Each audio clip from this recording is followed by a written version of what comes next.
The hall went silent when my sister, Keone, stood up at the microphone. Instead of congratulating my son, she turned to the crowd and laughed. And here comes my jobless loser of a sister, living off crumbs while I shine. My hands clenched under the table, my son froze on stage, and the guests looked at me with pity. Keone thought she had destroyed me in front of everyone. But she didn't know one person in the audience had the power to end her career that very night. The hall was bright with joy as the wedding reception began.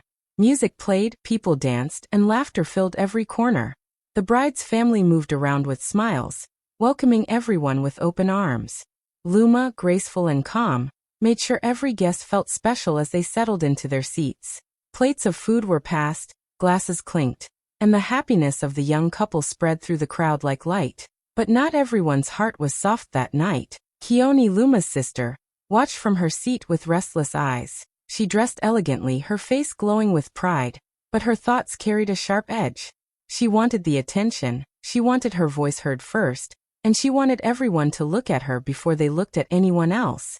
When the time for speeches came, she quickly stood up, her heels clicking against the floor, cutting off others who were preparing to speak. The bride's family paused, surprised by her boldness. Guests turned their heads, some whispering, wondering why she was so eager. Keone smiled widely, as if the entire celebration belonged to her. She raised her hand, insisting that she should speak before anyone else. Her voice was firm, leaving no space for refusal. Luma, sitting quietly at her table, noticed the tension but kept her calm. She offered a polite smile, not wanting to spoil her son's big day with conflict. The bride's side looked uneasy, but they gave in, allowing Keone to take the microphone. As Keone stepped forward, the atmosphere shifted slightly. The music faded, the chatter grew softer, and all eyes moved toward her. Some expected warm words about the couple, maybe a heartfelt blessing. But others sensed something different in her tone, something too sharp for a day meant for love and joy. In that moment, the happiness in the hall paused, like a breath waiting to be released. The bride and groom held hands tightly, hoping nothing would ruin their evening. Luma's son glanced at his mother, sensing a storm might be near. And though the hall still sparkled with lights and smiles, a shadow of tension had crept in quietly, carried by Keone's sudden hunger for the spotlight. Keone held the microphone with a confident smile, her eyes scanning the room as if the stage belonged to her. The guests leaned forward, expecting words of blessing for the new couple. The bride smiled nervously, waiting to hear something sweet, while the groom looked hopeful that this moment would add to the joy of the evening. But Keone's smile carried something sharper. Instead of praising love, she turned her attention toward her own sister, Luma. She began with a laugh, one that sounded more mocking than cheerful. "Today is a special day," she said, "but how can we ignore the person sitting here pretending she is someone?" Her words were pointed, her voice ringing through the speakers so that no one could escape hearing them. Then she leaned forward and added, "My sister Luma, yes, the one sitting there, is nothing but a burden. A jobless loser." The hall froze. A heavy silence spread across the tables, followed by uneasy whispers. Some guests gasped, some exchanged shocked looks, and others lowered their eyes, embarrassed for Luma. The bride shifted uncomfortably in her seat, not knowing whether to smile or frown. The groom glanced at Luma with sympathy, feeling the weight of the insult. Luma's son, standing proudly just moments ago, now looked crushed. His shoulders stiffened as he tried to stay strong, but his eyes betrayed his hurt. This was his wedding reception, his happiest night, and instead of joy, his mother was being shamed before all the guests. He clenched his jaw, torn between anger and sadness, unsure if he should interrupt or stay silent. Keone, however, didn't stop. She lifted her chin higher, clearly enjoying the attention. "Some people live off crumbs while others shine," she continued, her voice dripping with arrogance. "And tonight I shine." She smiled as if she had achieved something grand, while the room grew heavier with discomfort. The whispers grew louder. Some guests shook their heads in disbelief. A few muttered that this was not the place for such words. Others watched Luma closely, curious to see if she would defend herself or break under the weight of the humiliation. But Luma stayed still, her face calm, her hands resting quietly on her lap. Inside, her heart ached, but she refused to let her sister see her pain. And in that silence, Her dignity began to shine brighter than Keone's cruel laughter. All eyes turned to Luma after Keone's cruel words. Everyone expected her to explode in anger, to shout, or at least to walk out of the hall in shame. But Luma did none of these things. She sat there quietly, her back straight, her face calm. Instead of showing pain, she gave a small polite smile, the kind of smile that hid everything she was truly feeling. Inside, her heart was heavy. The words cut her deeply, sharper than a knife, but she refused to let tears fall in front of the people gathered. Her son's wedding was too important, too sacred, for her to let bitterness take over. She kept her eyes fixed on the couple, as if reminding herself why she was there. To celebrate her son's happiness, not to fight with her sister. The guests were unsettled. They whispered to one another, wondering why Luma was so calm. Some thought maybe she was too weak to defend herself. Others thought she was too strong to let words break her. But no one could deny that her silence carried power. It was not the silence of defeat. It was the silence of control, the kind that makes people uncomfortable because they cannot predict what will happen next. Keone, expecting a reaction, kept glancing toward her sister. She wanted to see tears. She wanted to see shame. She wanted proof that her words had won. But Luma's quiet smile was stronger than any angry response could have been. That smile told the room that she would not give Keone the satisfaction she craved. Luma's son noticed his mother's strength. He had seen her cry in private before. He knew the struggles she had carried for years. But tonight she sat with a calmness that made him proud. His heart swelled, not with shame, but with admiration. He squeezed his wife's hand tightly, silently promising himself that one day he would show the world the true worth of the woman they had just tried to humiliate. The hall remained tense, the air thick with unease. But while Keone's words had brought bitterness, Luma's silence brought dignity. Without saying a single sentence, she reminded everyone that respect is not shouted. It is carried quietly, with grace. Among the smiling faces and colorful clothes in the reception hall, there was one man sitting quietly at the back, unnoticed by most.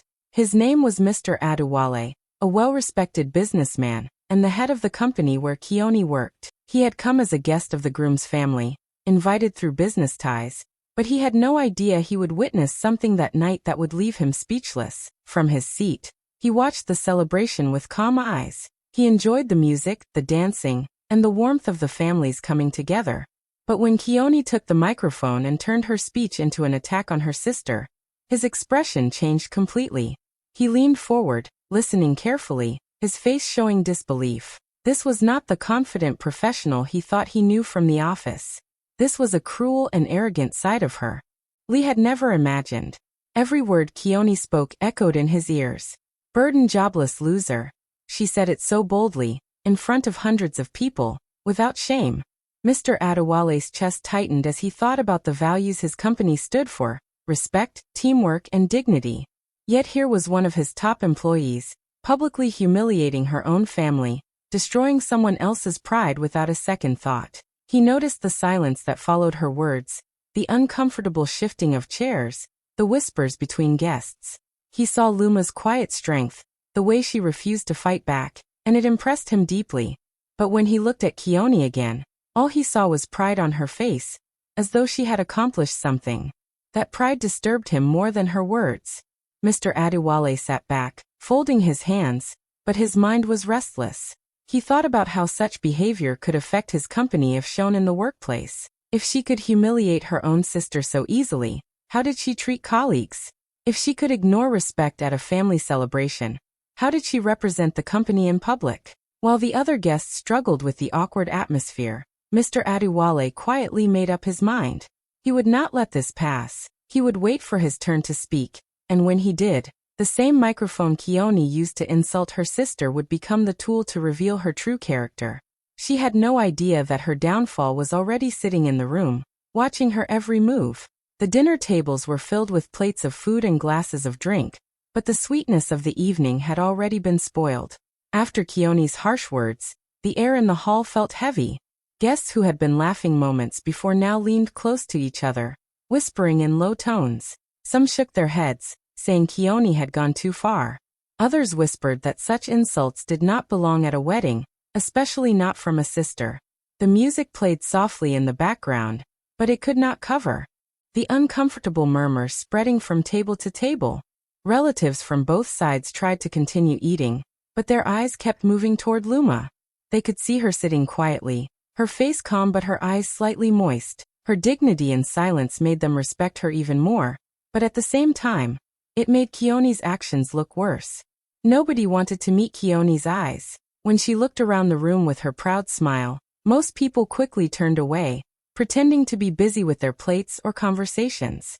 At one table, an aunt whispered that Keone had embarrassed not only her sister but the whole family.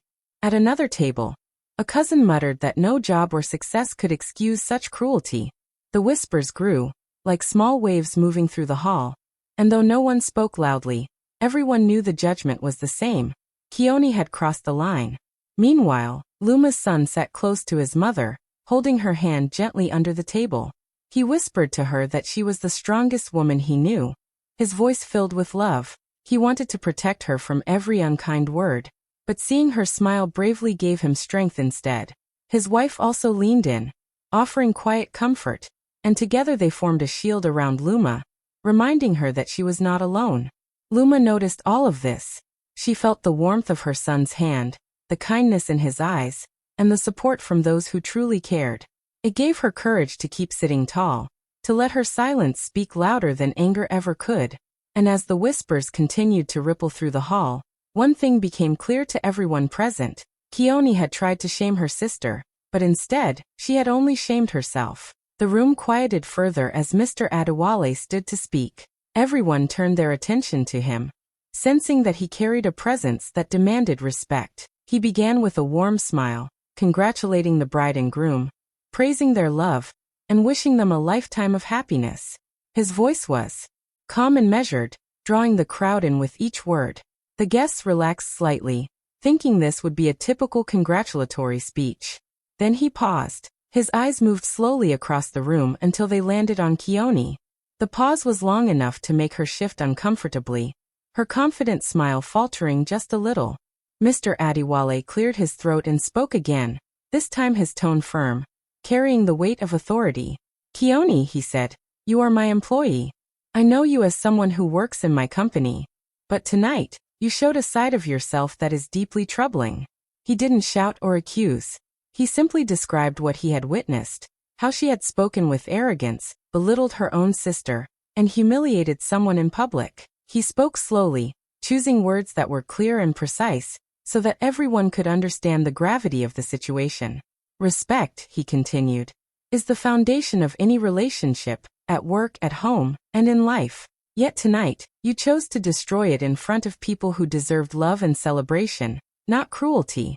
The guests held their breath. Some exchanged glances, realizing that the woman who had tried to impress them was now facing someone whose authority could not be ignored. Keone's face grew pale, and she shifted from foot to foot, the confident posture she had held all night beginning to crumble. Mr. Adewale looked around the room once more, his eyes steady and commanding.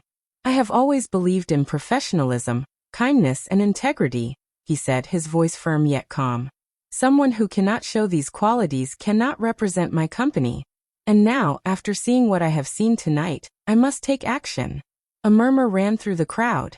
Keone's jaw tightened. The proud, unbothered attitude she had carried was gone, replaced with fear and disbelief. She realized, too late, that the very person she had not noticed in the audience had the power to change everything about her life. The hall felt charged, every guest waiting to hear what would come next. Knowing that a turning point had arrived, the hall went completely silent. Even the soft clinking of cutlery and the distant hum of music seemed to vanish as Mr. Adewale's words hung in the air. All eyes were on him, and most importantly on Keone. She had thought she was in control, that her words and actions would intimidate others or make her look powerful. But the calm authority in Mr. Adewale's voice made her confidence crumble instantly. He spoke slowly, clearly, making sure everyone understood the situation.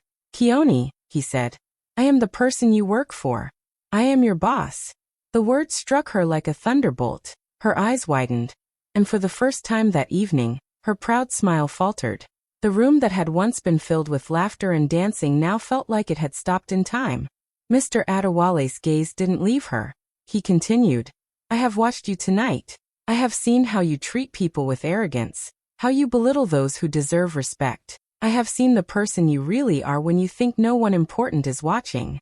Every word sank into the room like stones into water. Guests whispered to one another, some leaning closer to hear, some shaking their heads in disbelief. Then came the final blow. After what I witnessed tonight, he said firmly, you no longer represent my company. Your actions are unacceptable, and your position has been revoked immediately. The sentence landed like a hammer. Keone's face went pale, her eyes darting around the room, searching for support, for a friendly face, for anyone to save her. But the crowd, once impressed by her boldness, now looked at her with shock, disappointment, and quiet judgment. Her lips trembled. She tried to form words, maybe an excuse or a defense, but nothing came out. The proud, self-assured woman who had walked into the hall with her head held high now stood frozen, exposed in front of everyone. Her humiliation was complete, the same way she had tried to humiliate her sister. Meanwhile, Luma remained seated, her calm expression unchanged, her strength shining quietly. The guests turned their eyes back to her, admiration replacing the earlier pity. And as Keone's world collapsed around her, everyone realized the harsh truth. Sometimes the person you think is powerless is the one holding all the real power, and the arrogant can fall in the blink of an eye. The mood in the hall shifted completely. Guests who had earlier glanced at Luma with pity, now looked at her with admiration. Her calmness, her quiet strength, and the way she had held herself in the face of cruel words made her glow in a way that no speech or applause could match. People began to realize that her dignity was more powerful than any insult. Conversations buzzed quietly at first, whispers of respect spreading from table to table. Luma's son sat closer to her, holding her hand proudly, his eyes filled with love and gratitude. He whispered softly that she was the strongest woman he knew, and she responded with a small, humble smile, feeling the warmth of family and support surrounding her. Even the bride and groom noticed the difference. Their faces lit up with admiration, seeing how Luma had turned what could have been a moment of shame into a display of courage and grace. Meanwhile, Keone's world was crumbling. She had entered the hall confident, thinking her words would humiliate her sister and impress the crowd. Now she stood trembling, her face pale, and her proud smile completely gone. The laughter and whispers that once followed her boldness had disappeared, replaced by disapproving looks and awkward silence. People avoided her eyes, embarrassed for her, unsure how to respond to her sudden fall from grace. The contrast was striking. Where Keone had hoped to shine, she now looked weak and small. Where she had tried to hurt, she was now exposed. Her arrogance, which had been her armor, had become her downfall. Every step she had taken to dominate the stage, every cruel word she had spoken, now seemed meaningless in the light of her sister's quiet power. Guests began to subtly shift their attention, leaning in to congratulate Luma in hushed tones, praising her patience and strength. Children looked at her as a model of dignity, and elders nodded quietly in approval. Luma did not boast or make a show of it. She simply smiled, acknowledging the respect without needing to demand it. In that moment, the tables had completely turned. The sister who tried to humiliate now stood humiliated, trembling under the weight of her own arrogance, while the sister she tried to shame shone brighter than ever, proving that true strength is not loud or cruel. It is quiet, steady, and unshakable. The hall, once filled with tension and unease, now hummed with admiration and respect for the woman who had shown that grace always wins. The hall grew even quieter as Luma's son stood up, his eyes locked on his mother. The whispers and awkward glances faded as he took a deep breath, his voice steady and clear. He reached across the table and gently took Luma's hand in his, holding it firmly, a silent promise of support and love. The warmth of his touch and the strength in his eyes gave her a sense of calm she hadn't felt since the evening began. He smiled at her, a proud, determined smile, and spoke so that everyone in the hall could hear. "Mom," he said, "you are no jobless loser. You are the strongest woman I know. You have faced hardships with grace, handled cruelty with dignity, and stood tall even when others tried to break you. Tonight you are the real hero." The words spread through the hall like sunlight. Guests turned to look, some nodding, others clapping softly at first, then louder as the meaning sank in. People who had earlier whispered pity, now whispered admiration. The bride and groom smiled, the guests cheered, and even Keone froze, unable to find a word or a gesture to respond. Tears welled up in Luma's eyes, not tears of shame or embarrassment, but tears of pride and relief. The hurt of Keone's words melted away in that moment, replaced by the warmth of love from her son, and the respect of everyone present. She squeezed his hand gently, feeling his support and understanding, and for the first time that night, she let herself feel truly seen and valued. The applause grew louder as the guests stood, clapping not just for the groom's words but for Luma herself. It was a celebration of her strength, her patience, and her unwavering dignity. The energy in the hall shifted completely, filled with admiration, respect, and a sense of justice for the way she had handled such a cruel moment. Luma's son remained by her side, his pride shining brightly.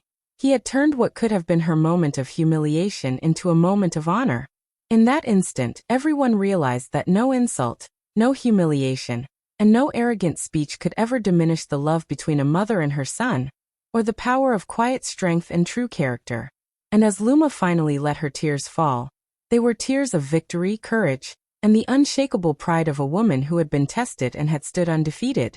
Luma slowly stood, her eyes meeting Keone's across the hall.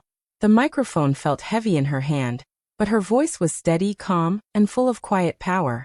She took a deep breath, letting the room settle, every guest holding their attention on her. Then, looking directly at Keone, she spoke clearly, her words cutting through the tension like a gentle, unyielding sword. "You introduced me as a loser," Luma said, her voice firm but calm. "But tonight, you lost more than I ever could." She paused, letting the meaning sink in. The crowd shifted, leaning in, sensing the weight of what she was saying. "Respect is not earned through insults," she continued.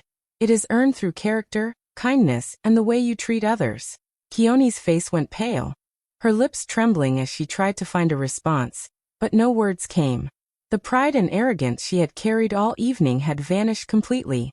She realized, too late, that the humiliation she had tried to inflict on her sister had bounced back, and in front of everyone she knew, she was left exposed. The hall erupted in applause. Guests stood, clapping loudly, cheering not just for Luma's words, but for the courage and grace she had shown all night. Some wiped their eyes, moved by her dignity. Others whispered among themselves, praising her strength. Luma's calm, unwavering presence had turned a moment of cruelty into a moment of triumph. Her son stood by her side, holding her hand tightly, pride shining from his eyes. The crowd's energy shifted completely, filled with admiration for Luma and quiet pity for Keone.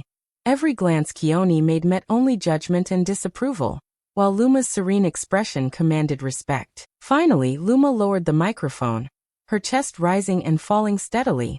She had spoken her truth, defended her honor, and reminded everyone what real strength looked like. The hall buzzed with admiration and awe.